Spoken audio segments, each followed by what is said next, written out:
Space खामोशी का समुद्र है। यहाँ दूरियां किलोमीटर्स में नहीं बल्कि लाइट ईयर्स में नापी जाती है। यहाँ कल का मतलब अगला दिन नहीं बल्कि अगला मिलियन ईयर होता है। इस अनंत अंधेरे में हमने एक छोटी सी चीज भेजी है दोस्तों, एक 800 किलोमीटर की मशीन जो एल्युमिनियम, कॉपर और गोल्ड से बनी है। नमस्कार दोस्तों, आज हम जिस चीज की बात करने वाले हैं वो सिर्फ एक साइंस का मिशन नहीं, वो इंसानियत की सबसे बड़ी उम्मीद और सबसे बड़ा रिस्क है। हम बात कर रहे हैं वॉयेजर स्पेसक्राफ्ट की। पिछले 47 सालों से ये लगातार धरती से दूर जा रहा है। दोस्तों, ये अब तक का सबसे दूर जाने वाला मैनमेड ऑब्जेक्ट है। फिलहाल ये हमसे 24 बिलियन किलोमीटर दूर है। अगर आप अभी लाइट की स्पीड से ट्रेवल करना शुरू करें तो भी आपको वहाँ पहुँचने में 22 घंटे लगेंगे। लेकिन इस वीडियो का मकसद ये जानना नहीं है कि वॉयेजर कहाँ है, बल्कि इस वीडियो का मकसद है एक चिलिंग सवाल पूछना, क्या वो इसे ढूंढ पाएंगे? वो यानी aliens, extra terrestrial intelligence. Voyager के अंदर एक मैसेज छुपा है, एक नक्शा जो सीधा धरती की तरफ पॉइंट करता है। साइंटिस्ट ने कैलकुलेट किया है कि वॉयेजर यूनिवर्स में अगले बिलियन ऑफ ईयर्स तक सरवाइव करेगा। तो आज हम डाटा, मैथ और फिजिक्स का यूज करके एनालाइज करेंगे कि वॉयेजर को ढूंढने के मैथमेटिकल ऑड्स क्या हैं। क्या हमने अपना एड्रेस बताकर कोई गलती तो नहीं की? और अगर किसी एलियन को ये मिल गया तो वो इस 1970s की टेक्नोलॉजी को कैसे समझेंगे? सीट बेल्ट बांध लीजिए क्योंकि ये सफर बहुत रोमांचक होने वाला है। वॉयेजर की कहानी एलियन से शुरू नहीं होती, ये शुरू होती है एक मैथमेटिकल मिरेकल से। 1960s में नासा के एक इंटर्न गैरी फ्लैंड्रो ने कुछ अजीब नोटिस किया। उन्होंने देखा कि 1970s के एंड में जुपिटर, सैटर्न, यूरेनस और नेपच्यून, ये चारों जायंट प्लेनेट एक परफेक्ट लाइन में आने वाले हैं। ऐसी अलाइनमेंट हर साल नहीं होती, ये अलाइनमेंट 176 सालों में एक बार होती है। इसका मतलब था ग्रेविटी असिस्ट। नॉर्मली एक प्लेनेट से दूसरे प्लेनेट जाने में बहुत फ्यूल लगता है, लेकिन अगर प्लेनेट लाइन में हो तो आप एक प्लेनेट की ग्रेविटी का यूज करके स्लिंगशॉट की मदद से अगले प्लेनेट तक फ्री में पहुंच सकते हैं। नासा के पास सिर्फ एक मौका था। अगर वो 1977 में लॉन्च नहीं करते तो अगला मौका 2153 में आता। इसीलिए मिशन वॉयेजर अप्रूव हुआ। दोस्तों याद रखिए, ये 1977 था। वॉयेजर के कंप्यूटर्स की मेमोरी सिर्फ 69 किलोबाइट्स थी। Yes, I am talking about kilobyte. जितनी देर में आप एक high quality Instagram photo upload करते हैं उतनी मेमोरी में उन्होंने पूरा स्पेसशिप चला दिया। उन्होंने 2 स्पेसशिप बनाए, वॉयेजर 1 और वॉयेजर 2। दोनों अलग अलग रास्ते पर गए, लेकिन दोनों का मकसद एक ही था, पहले प्लेनेट को एक्सप्लोर करना और फिर हमेशा के लिए गायब हो जाना। दोस्तों, ग्रैंड टूर को समझने से पहले चलिए गोल्डन रिकॉर्ड के बारे में कुछ जानते हैं। जब ये डिसाइड हुआ कि वॉयेजर सोलर सिस्टम छोड़ देगा तो साइंटिस्ट कार्ल सेगन ने सोचा, क्यों ना हम इसमें कोई मैसेज रख दें, शायद लाखों साल बाद कोई इसे ढूंढ ले। उन्होंने बनाया द गोल्डन रिकॉर्ड। ये कोई आम रिकॉर्ड नहीं है जो पुराने ग्रामोफोन पर चलता है। ये कॉपर का बना है और उस पे गोल्ड की परत चढ़ाई गई है। But why? ताकि स्पेस के रेडिएशन और डस्ट से ये खराब ना हो जाए।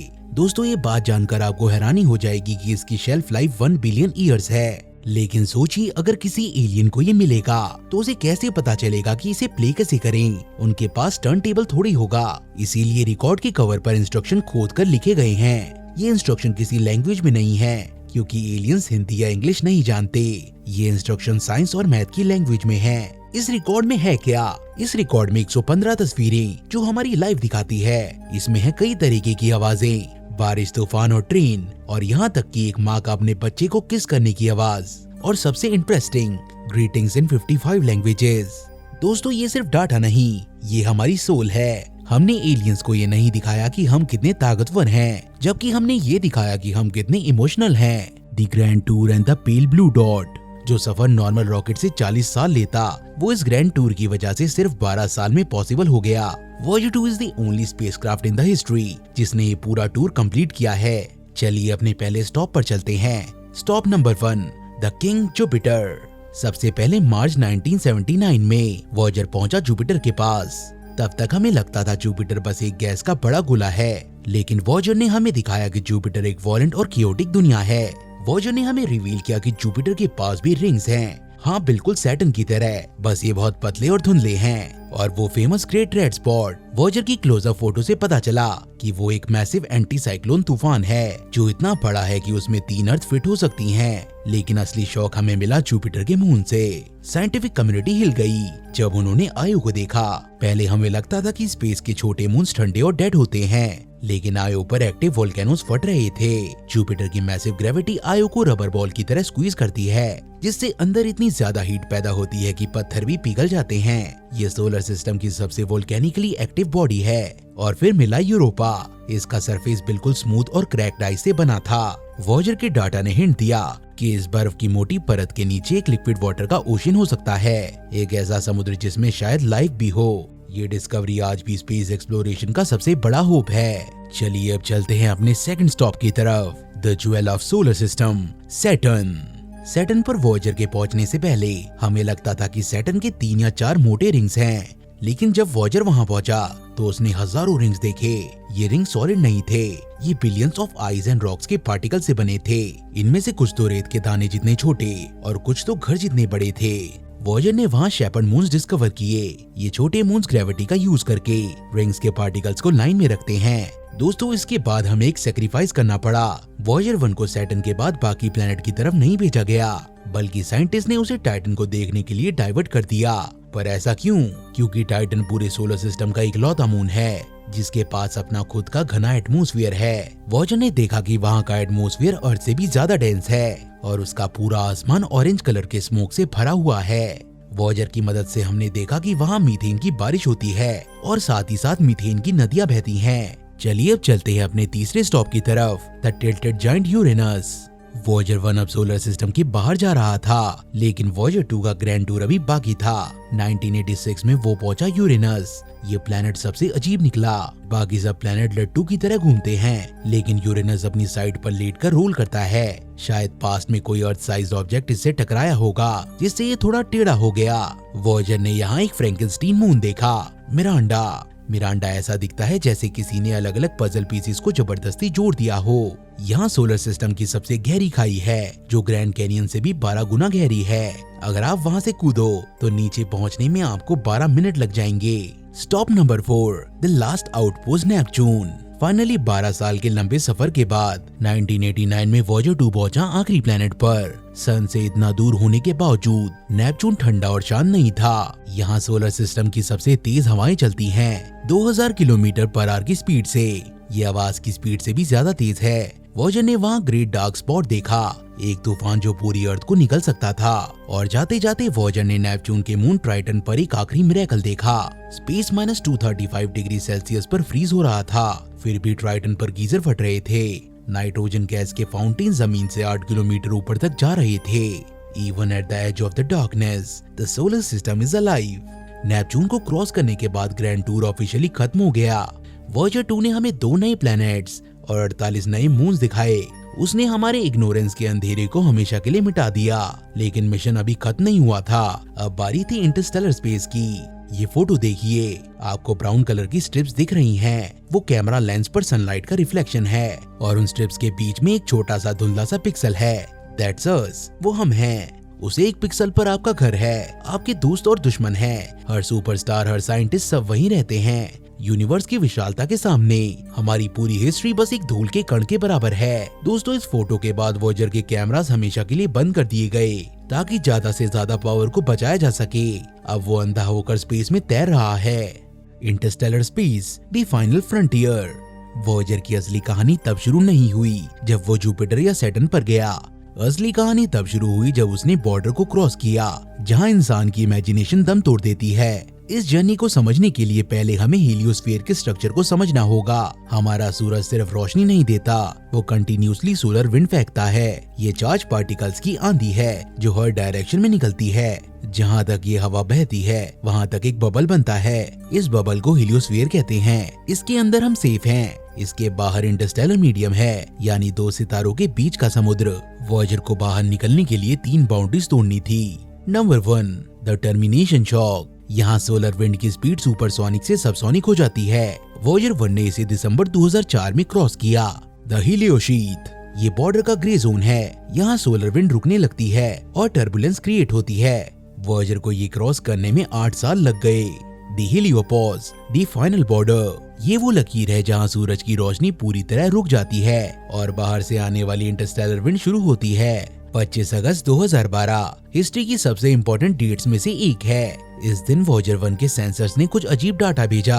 अचानक सूरज से आने वाली कॉस्मिक रेज गायब हो गई और बाहर से आने वाली गैलेक्टिक कॉस्मिक रेज की संख्या अचानक से बढ़ गई। साइंटिस्ट कंफ्यूज थे, क्या हम बाहर आ गए हैं? इसे कंफर्म करने के लिए उन्हें साउंड चाहिए थी, प्लाज्मा की sound.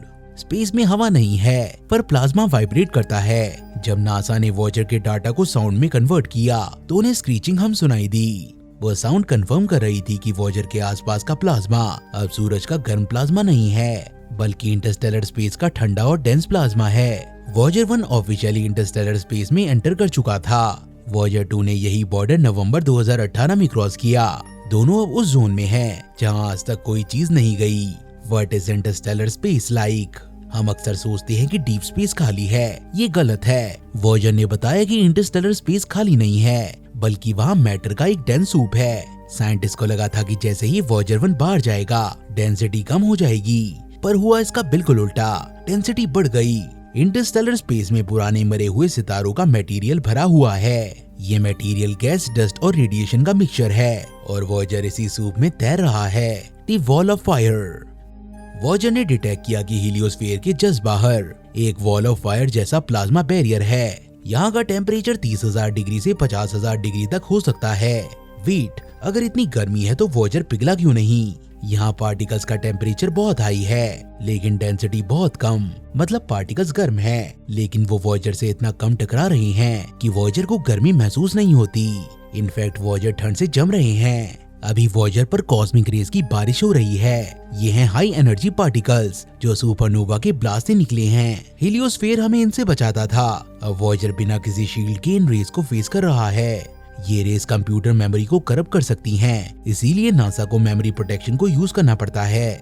The survival mode, power and communication. दोस्तों, इंटरस्टेलर जर्नी का सबसे बड़ा चैलेंज है डाटा, पावर और कम्युनिकेशन लैग। अभी वॉयेजर 1 से एक सिग्नल आने में लगभग 23 घंटे लगते हैं। अगर नासा कमांड भेजता है कैमरा ऑन करो, तो 23 घंटे जाने में लगेंगे और 23 घंटे कंफर्मेशन आने में। टोटल 2 दिन का lag. Voyager solar power use नहीं कर सकता क्योंकि सूरज अब बस एक चमकता हुआ सितारा है। ये चलता है आरटीजी न्यूक्लियर बैटरी पर। हर साल इसकी पावर 4 वॉट कम हो रही है। वॉयेजर को जिंदा रहने के लिए कैनिबलाइज करना पड़ रहा है। साइंटिस्ट ने इसके हीटर्स बंद कर दिए। इसके इंस्ट्रूमेंट्स अब -79 डिग्री सेल्सियस पर ऑपरेट कर रही हैं। इस टेम्परेचर पर इलेक्ट्रॉनिक्स खराब हो जाने चाहिए, पर वॉयेजर का हार्डवेयर मिरेकल से भी बढ़कर है। अभी वॉयेजर पर सिर्फ 4 इंस्ट्रूमेंट्स काम कर रहे हैं। फर्स्ट, कॉस्मिक रे system. Second, low energy charge particle instrument. Third, magnetometer and fourth, plasma wave सब सिस्टम। नासा का प्लान है कि 2030 तक वो शायद आखिरी इंस्ट्रूमेंट भी बंद कर देंगे। उसके बाद वॉयेजर सिर्फ एक ट्रांसमीटर बनकर रह जाएगा जो डाटा नहीं बस आई एम अलाइव का सिग्नल भेजेगा। The future trajectory, where is it going? लोग सोचते हैं वॉयेजर सोलर सिस्टम छोड़ चुका है। टेक्निकली नहीं, इसने सिर्फ मैग्नेटिक बॉर्डर छोड़ा है, ग्रेविटेशनल बॉर्डर भी बाकी है।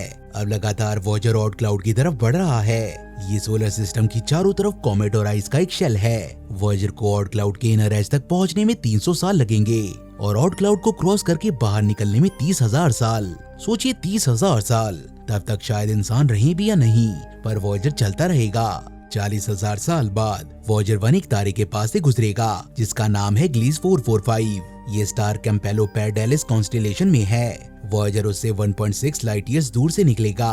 2,96,000 साल बाद वॉयेजर 2 एक तारे सीरियस के पास से गुजरेगा। ये हमारे आसमान का सबसे ब्राइट स्टार है। उसके बाद वॉयेजर मिल्की वे गैलेक्सी के सेंटर के अराउंड ऑर्बिट करेगा। एक ऑर्बिट पूरा करने में इसे 225 मिलियन ईयर्स लगेंगे। द साइंस ऑफ डिटेक्शन, क्या एलियंस इसे देख पाएंगे? अब आते हैं अपने मेन क्वेश्चन पर। मान लीजिए 40,000 साल बाद या 1 मिलियन साल बाद वॉयेजर किसी एलियन सिस्टम के पास पहुंच गया, क्या वो इसे देख पाएंगे? इसका जवाब ढूंढने के लिए हमें फिजिक्स का यूज करना पड़ेगा। एक ऑब्जेक्ट को स्पेस में ढूंढने के 3 तरीके होते हैं। फर्स्ट, लाइट, क्या वो दिख रहा है? सेकंड, रेडियो वेव्स, क्या वो चिल्ला रहा है? थर्ड, हीट, क्या वो गर्म है? चलिए एक एक करके सबको समझते हैं। First, visual detection. स्पेस में अंधेरा है, वॉयेजर की अपनी कोई लाइट नहीं है, ये बस सूरज की रोशनी को रिफ्लेक्ट करता है। लेकिन जब ये सोलर सिस्टम से दूर चला गया तो इसके लिए सूरज भी एक छोटे तारे जैसा बन गया। वॉयेजर एक 4 मीटर बड़ा ऑब्जेक्ट है। एक एलियन टेलीस्कोप के लिए डीप स्पेस में 4 मीटर के पत्थर को ढूंढना इम्पॉसिबल के बराबर है। Second, radio signal. Currently Voyager signal भेज रहा है। इसके 22 वॉट के ट्रांसमीटर से आए सिग्नल को नासा के डीप स्पेस नेटवर्क के बड़े बड़े एंटीना मुश्किल से पकड़ पाते हैं। और सबसे बड़ी problem Voyager RTG radio isotope thermoelectric generator पर चलता है। प्लूटोनियम 238 हीट देता है जिससे इलेक्ट्रिसिटी बनती है और इसका प्लूटोनियम डिके हो रहा है। 2025 से 2030 के बीच में वॉयेजर की पावर इतनी ज्यादा कम हो जाएगी कि इसके इंस्ट्रूमेंट्स बंद हो जाएंगे और 2036 तक इसका ट्रांसमीटर पूरी तरह बंद हो जाएगा। उसके बाद वॉयेजर साइलेंट हो जाएगा, एक डेड शिप। एलियंस को कोई सिग्नल नहीं मिलेंगे। Third method is infrared. ये एलियंस के लिए सबसे बेस्ट चांस है। भले ही वॉयेजर डेड हो जाए, इसके अंदर का प्लूटोनियम अभी भी थोड़ा गर्म रहेगा। अगर एलियंस के पास हमसे बहुत एडवांस इंफ्रारेड टेलीस्कोप्स हैं तो शायद वो इस फेंट हीट स्पॉट को स्पॉट कर लें। लेकिन स्पेस बहुत बड़ा है, वो उधर ही क्यों ढूंढेंगे जहाँ वॉयेजर है, अनलेस वो स्पेसिफिकली हमें ढूंढ रहे हों। वॉयेजर का मिलना प्योरली लक पर डिपेंड करता है। The map and the danger. क्या हमने गलती कर दी? अब एक स्केरी सिनेरियो को डिस्कस करते हैं। मान लीजिए एलियंस एडवांस हैं, उन्होंने वॉयेजर को ढूंढ लिया, उन्होंने रिकॉर्ड प्ले किया और उन्होंने कवर पर बना मैप डिकोड कर लिया। वॉयेजर के कवर पर एक डायग्राम है जिसमें 14 पल्सर्स की पोजीशन बनी है। पल्सर वो तारे हैं जो लाइट हाउस की तरह ब्लिंक करते हैं। उनकी ब्लिंकिंग फ्रीक्वेंसी यूनिक होती है। किसी भी एडवांस सिविलाइजेशन के लिए ये मैप एक जीपीएस कोऑर्डिनेट है। अगर वो इस मैप को पढ़ लें तो वो एग्जैक्ट कैलकुलेट कर सकते हैं कि ये शिप कहाँ से आया है। यहाँ काम आती है द डार्क फॉरेस्ट थ्योरी।